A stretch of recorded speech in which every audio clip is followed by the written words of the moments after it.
तो मित्रों, दोस्तों, भाइयों, बहनों, बेटियों, मैं पिछले दिनों काफ़ी दिनों से जीवन का अंतिम लक्ष्य क्या है, ये भी मेरी एक किताब है। ये भी स्टॉक में नहीं है, इसलिए इसकी बातें मैं वीडियो के द्वारा लोगों तक पहुंचाने का प्रयास कर रहा हूं। बाद में इसका भी मैं पीडीएफ बनवा करके लोगों तक पहुंचाऊंगा। तो इसी का मैंने बताया था, उस 1983 में मैंने शिविर अटेंड किया। उसके बाद 2009 में भारत में, दिल्ली के बाद हरियाणा में बल्लभगढ़ से एक रोड गया, सोना रोड। वहाँ पर वीरान जंगल में एक धम्मसोता केंद्र बना हुआ है। वहाँ मैंने 10 दिन का शिविर अटेंड किया था। तो रोज़ाना रात को प्रवचन होता था सत्यनारायण गोयनका जी का टीवी पर। वही चल रहा है, तीसरे दिन का, उसी में आपको सुना रहा हूँ।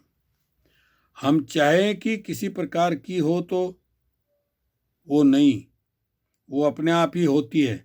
इस क्षण आपने जो अपने आप हुआ उसे जान लिया, जो नहीं हुआ उसकी कल्पना नहीं करनी है। जो हो रहा है इस क्षण ये हुआ, अगला क्षण ये हुआ, यूं क्षण प्रतिक्षण जो होता जाएगा उसे जानते चले जाएंगे। ये तीसरे दिन का प्रवचन है सत्यनारायण गोयनका जी का। साक्षी भाव से जानना है। एक बात ये समझ ले,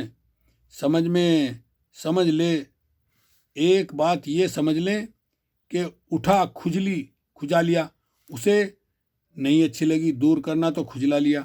अब नहीं खुजली आई तो भोक्ता भाव से नहीं, दुष्टा भाव, साक्षी भाव।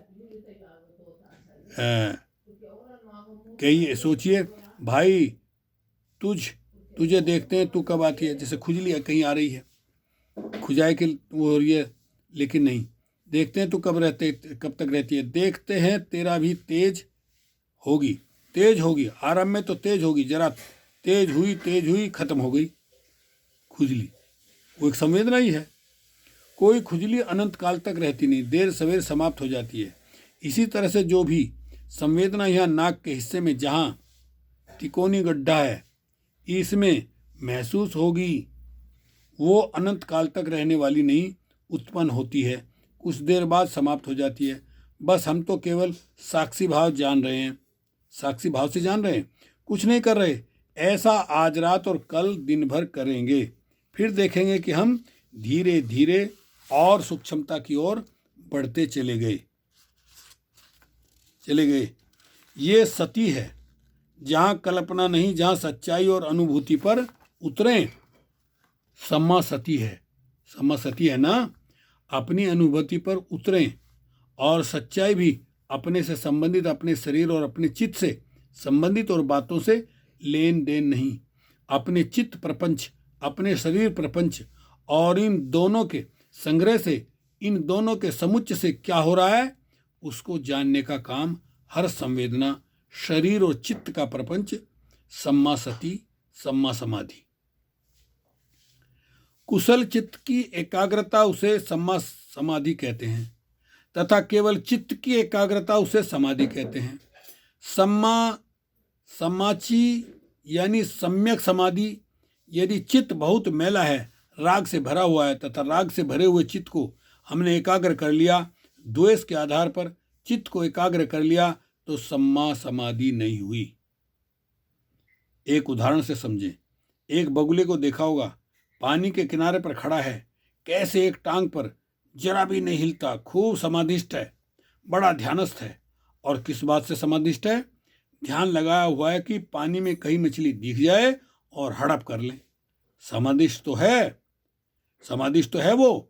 ऐसे एक बिल्ली को देखा होगा, चूहे के बिल के पास कैसी बैठती है, हिलती नहीं, एक रुआं भी नहीं हिलता, बड़ी समाधिष्ठ है कि कोई चूहा निकले तो तुरंत हड़प ले।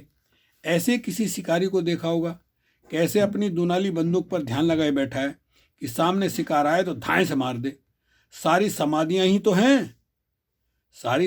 तो हैं ना, ध्यान ही है ना, एकाग्रता ही है ना। सम्मा नहीं, अपने काम की नहीं, क्योंकि उसमें हत्या होती है।